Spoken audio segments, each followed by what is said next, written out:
chiropractors that get together and do great stuff. So, Billy, what's going on?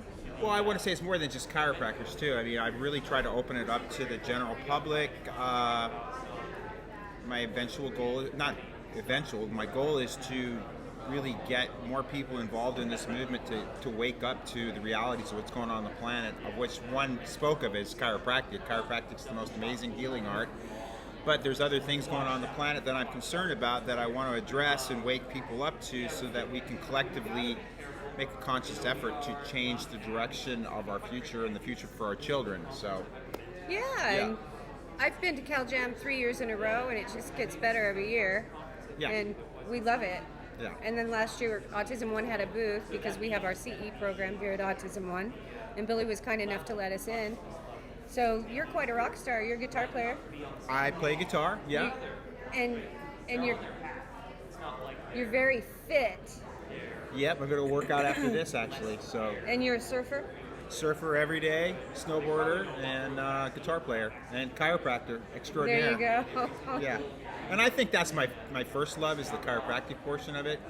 You know, I have a lot of friends that get into it, and then they either retire or go off into different ventures. But I mean, I really love being with the kids and being with the people, and I don't see myself ever giving that up because it's just, for me, it's a way to connect to people and really change the direction of where healthcare is going, just through constant education and teaching people concepts so that they can really be their own doctors, so they can navigate the whole BS of healthcare, which is out there, which most people subject themselves to. I mean, I'm really not anti-medicine, the fact they're great for emergency crisis, but they don't have really anything to do with healthcare, and that's my vision, to get people to understand that and do things that they can employ on a daily basis to really upregulate their health to a higher level. So. Can you tell us about the philosophy behind chiropractic? Well, you're going to get two factions within my profession. There's one that's going to be more mechanistic, a back pain model, which is not bad. I'm not saying anything negative about it, but I come from a more vitalistic background where I feel that the body, free of nerve interference, is going to express at a higher potential. And when you have subluxation, which is when there's vertebrae that are not moving properly or misaligned, or I really like to look at it as a global posture. I'm really into changing posture. And when you change posture, you're really going to affect the nervous system in a positive way, as long as you're returning to normal posture. Because we all sit too much, we all work at computers, which really destroys our posture. And you see all the kids looking down at their cell phones. All that contributes to destroying the curves in your neck and increasing the thoracic kyphosis, and all these postural aberrations really contribute to a lot of nerve stress, but also causes an increased rate of degenerative changes in the spine and osteoarthritis. And it really, in the long run, it shortens a person's life if they don't do things. It's just like you brush your teeth and floss, like I did this morning. There's things that you can do on a daily basis to really contribute to spinal health. And my objective is to teach people things not only that they need to do, but also things that they can employ in their lives to really prolong the life of the spine, which will prolong the life of the nervous system, and you live through your nervous system. So to me, it's life extension. And so when we get adjusted and we're all in line, those pathways are open for healing, our body's natural way of healing. I mean, it's a God-given, we heal from within. Exactly, and that's the thing about chiropractic. It's above, down, inside out, which is one of the monikers that we use in chiropractic, and it just basically means the energy comes from above, down, and inside out. It doesn't come from outside in, like we would see so often with people taking drugs or vaccines, trying to push health in from the outside. It just doesn't work that way. You just need to work with the universal intelligence, the natural order of the universe, and get people back in alignment so that they can express to their God-given potential. We're all wired to be healthy. We're usually sick because of bad lifestyle choices, and part of those bad lifestyle choices is sitting too much, sedentary lifestyle. And again, I also delve into nutrition. I delve into proper sleep and rest. I'm big in the cannabis movement and essential oils, and I'm big into grounding and using tools like PEMF to increase microcirculation. I'm big in hyperbaric. And I bought all that stuff from me. and then patients want to use it, great. But I like to do a lot of things because I like to be healthy and fit, and I mean I'm still surfing at a high level at age 61, and I just got back from snowboarding on a helicopter trip, so I'm not ready to get old yet. So I do everything I can to stay healthy, and I mean I eat impeccably, and I just walk the talk on this stuff. Yeah, I love it, Billy. You're 61 and you look amazing, and you're a ton of fun, and you're a real guy, and you say it like it is. Yeah, I say it like it is. So Billy's coming to our bigger picture panel tonight. And Is that what it's called now? The bigger picture. It's not the red pill and the blue pill anymore. No, but we're gonna red pill everybody on the bigger picture panel because it goes back in history and the population growth control agenda. So we're going to talk about that. You mean depopulation? Is that? Well, that's exactly it. How about reproductive health? Right. Let's not beat women's around rights, the bush. Yeah, women's rights. So, tell us where you're located, Billy. Where's your office? I'm in Newport Beach, California, and I love it there. I'm just concerned about the direction the state's heading with all this mandatory vaccine agenda that's going on, because I know it's not about the kids, it's really the stepping stone to go after the adults next. And I mean, I'm sure I'll figure out a way to navigate that system too, because I say you have to be smarter than our government and smarter than maybe like DMV or TSA. I mean, I don't know how they're going to police something like that, but I'll figure out a way. But I've got Plan B in the back of my pocket. I mean, I'm not taking any vaccines. I'm not doing any drugs. And I mean, that's why I'm really, my claim that my parents never took us to doctors as kids, and it's not because they were, had this philosophical belief or they were chiropractic. In fact, didn't even really understand chiropractic when I first got in. My dad just was, my mom stayed home, took care of the kids. My dad worked, and we didn't have a lot of money growing up. And my dad just didn't take us because I wouldn't say he couldn't afford it, but he was frugal, and I'm glad because I've never taken an antibiotic in my life. I've been in practice for 34 years. I've never missed a day of work ever from being sick. Even before that, when I worked in restaurants, I never missed work because I literally don't get sick, but I do all the things that I teach people to do. I mean, if you take care of your body and upregulate it back to normal, because most people are subsisting in probably at 50 to 60 to 70% of their capacity, and if you get it back to 80 to 90 to 100%, you're going to be stronger, and you're going to have greater resistance, and you're not going to be sick like everybody that's walking around popping pills and taking antibiotics and all the crazy things people do in a kind of an allopathic medical model. So yeah, let's talk about superfoods, Billy. Oh yeah, I love it. So cannabis is a superfood. You just put it right on your salad. It doesn't have a psychotropic effect unless you heat it up. Right. So yeah, I mean, to me, and I'm not just jumping on this bandwagon because it's the green rush. Everybody seems, it's almost gotten almost so cliche that I'm not really even into it anymore, to be honest with you. Even though I do have a CBD company, and I'm going to be aligning with Josh Axe on that. I've been a big fan of cannabis since I was a teenager, but again, I don't understand why everybody has a problem with the psychotropic effects of it, because I mean, when you see people drinking and all the other things that people do, whether it's sugar, whatever your devil is in your life, as long as you've got your life under control. To me, I always say this, there'd probably be no Cal Jam if it wasn't for cannabis. Cannabis has really opened my mind and really helped me become more creative. And I'm not advocating people do it. I'm just saying I was a surfer, I was a musician in the 70s, and it was just a way of life for us back then, and I never understood why cannabis was illegal and looked and frowned upon when alcohol and cigarettes, another one, where those were legal and people accepted those two.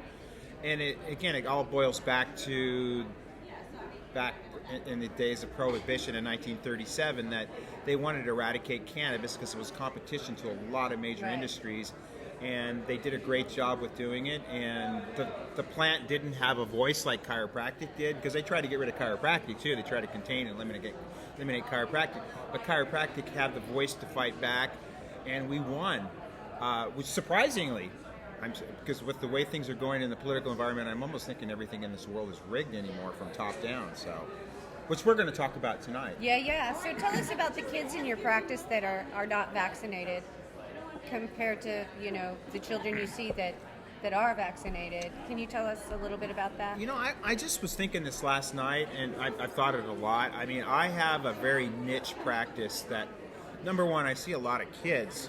Half my practice is pediatrics. But I attract my people. You know, people come in and, you know, they have to fill out, obviously, an intake form when they come in, and they fill it out if they're bringing, most people bring their kids in, and then everybody needs chiropractic, and they don't understand it the way I understand it, so I usually am really good about explaining that to them. And then they become patients too, because they got to bring their kids in, so why not get adjusted while you're here? And we make it very affordable for a family to come in. In fact, we really don't charge anything extra for the parents to come in if they bring their kids in, because my goal and objective is to get more people into chiropractic care. But I attract people that don't vaccinate. I attract people that don't take antibiotics. They use natural, more holistic. They use remedies that don't go against the innate mechanisms in the body to really create real healing. And it's just so refreshing for me. The only time I really don't get people that maybe are in our boat per se, is when I get people from the internet or Google, which is, I've been getting a lot more people from the internet just because we've really stepped up that part of marketing in our practice. But I do a lot of public speaking, and you're gonna resonate with me or you're not gonna resonate with me, and it's just, I attract people that resonate with not just me, but our movement, our communication, our just lifestyle that we live in chiropractic, and the way I live, which to me makes, like, people want to see my science. Well, there's nothing science about it. We know there's gravity, and we know that if you live by eating food and exercising and restoring normal posture and mobility to the spine and getting proper rest and being a happy, healthy person and sending love to others, you're going to have a better expression of health and live at a higher vibrancy and resist disease and live longer. So right, and you're outside a lot, and you're in the water, and like every day. Every day. Every day. Yeah. So you're grounded. I'm grounded, and if I'm not in the water, like if there's no waves or it's too windy or whatever, I'll take my shoes off. I don't wear shoes very often, anyways. To be honest with you, I only wear them when I'm supposed to be representable. But I run in the sand and do a beach workout and do things to really reconnect with the planet. So how do you like being here at Autism One? Have you seen a lot of people you know? And yeah, I mean, it's like coming home. It's like, and for me, it's like almost going to a chiropractic event where people,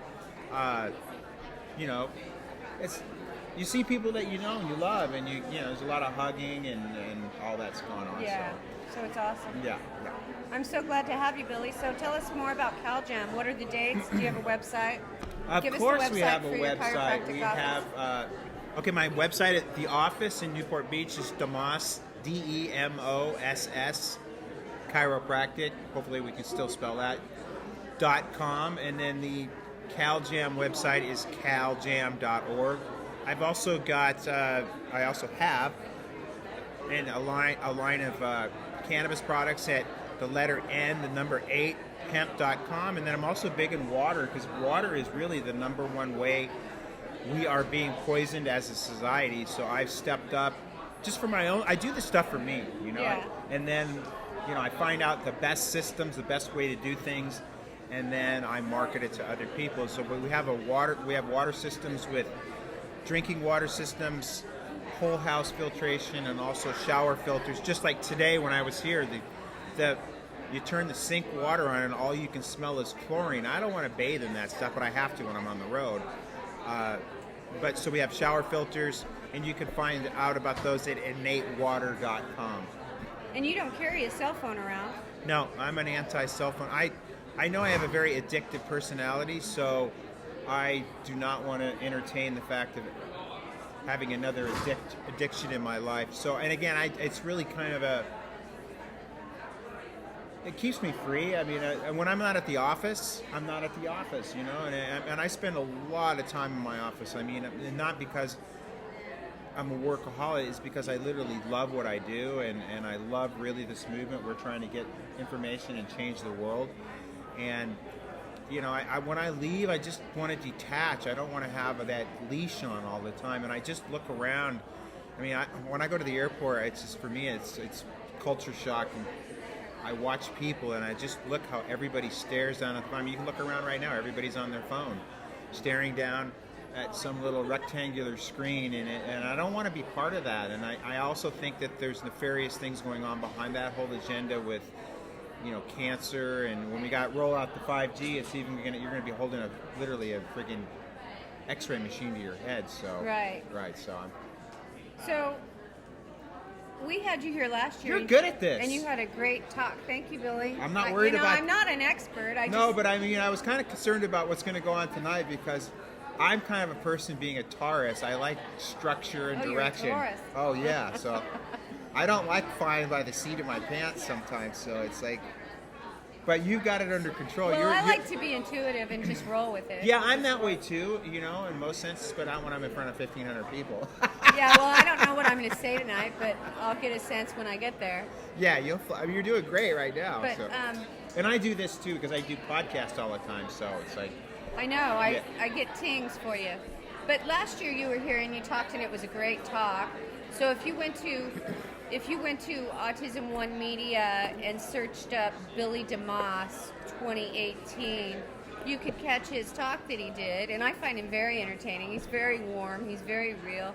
He's just a great guy. I got some good jokes once in a while too. And I love Cal Jam, and it's in a beautiful spot, the Stegerstrom Theater. Segerstrom, right?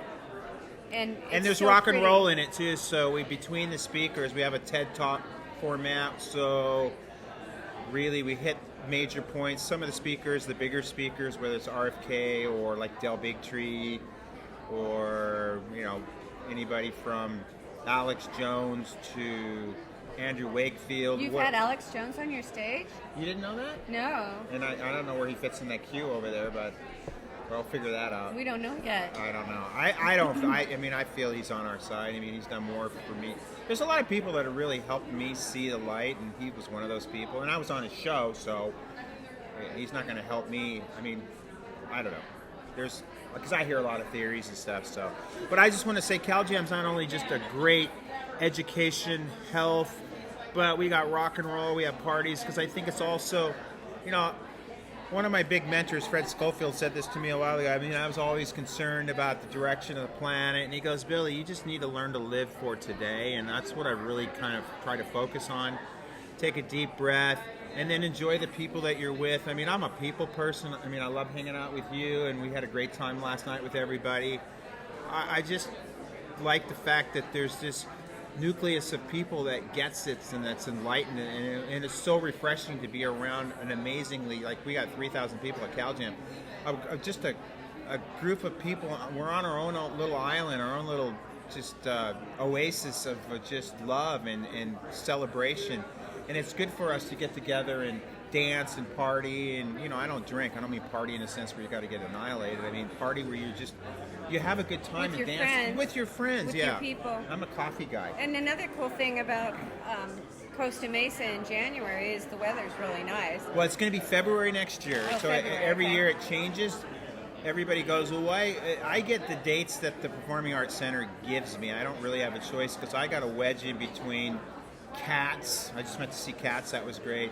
And all the big plays and the Philharmonics and the operas. So, I mean, I was there in the day in 2008 when the economy was in the shitter, and I could have any date I wanted, but now the economy's doing really good. I'm having a harder time getting the dates I want. So next year, we have the dates are February 14th, which everybody knows is Valentine's Day, and February 15th and 16th if you're a doctor, because we have x-ray on Sunday for the doctors. So we have 18 hours of continuing education for the doctors. We have two big parties. We have a black tie gala where last year we raised a lot of money for Robert F. Kennedy last year. Children's Health Defense. Yeah, Children's Health Defense Fund. And we raised almost $500,000. And, I always raise money for different charities. In the past, I spent a lot of chiropractic research because we need that in our profession to support what we're doing. But it's just, to me, it's a great, it's like Super Bowl to me of not only chiropractic events, but in the health movement. And Billy, tell me about the Dead Chiropractic Society. Well, the Dead Chiropractic Society, it was just, and CalJam is just evolution of Dead Chiropractic Society, and I've kind of put that in the back seat, put it on the back burner. I'm taking a year off from it because it's just another thing I've got on my plate that I really want to really start working on more music, some of our own music, which kind of really hits a lot of the current issues. Like we're working on a song called the Dick Pan Blues. Yeah, and you know, talk about, we've got songs about vaccines, we've got songs about chiropractic, but I've got a great videographer now. I want to just do some really kind of in-your-face videos with music because they can censor everything. I don't think they've really learned how to censor music. It's really those uncensored medias. Where can we find your videos? I did a video on chemtrails or geoengineering because I'm very passionate about that. I actually think that agenda is really worse than the vaccine agenda. But we can't call it chemtrails. We have to call it geoengineering particulate matter, or else we're conspiracy theorists. Whatever. I don't really care. Call me a conspiracy theorist. Call me the black sheep. When you know you're right and you're moving in the right direction, I don't care what people say. It's water off a duck's back. People always come to you, oh man, I'm so sorry about all the heat you took at Cal's. And I go, you know what? I've been doing this for 34 years. I've been a chiropractor, I've been kicked in the nuts so many times. It just doesn't bother me anymore. In fact, if I'm not getting a little bit of backlash, I feel like maybe I'm not pushing it hard enough. So it's just when you take the lead and you really try to lead people in a direction that they need to go, you're going to get a little backlash. And if you don't, then Jesus, you might as well give it up because we're fighting a huge resistance of trolls and people that are hired by the people up the food chain that are really trying to disable what we're trying to do. But people are waking up. I mean, I think that's why we're seeing such desperation with the vaccine mandates, and because more and more people are waking up. So the only way they're going to get people to do this shit is to force them to do it. Right. Right. So Billy, we're going to wrap it up. Yeah, good. And I'll see you at 4:30. I'll be here at 4:30. It's going to be awesome. It's not 4:20? Be there at 4:20, Billy. All right. You rock. Thank you so much for being my guest today. All right, I love thank you too. All right, love you too. Thank you so much. And stay tuned. Like, share, subscribe. We'll be back in 5.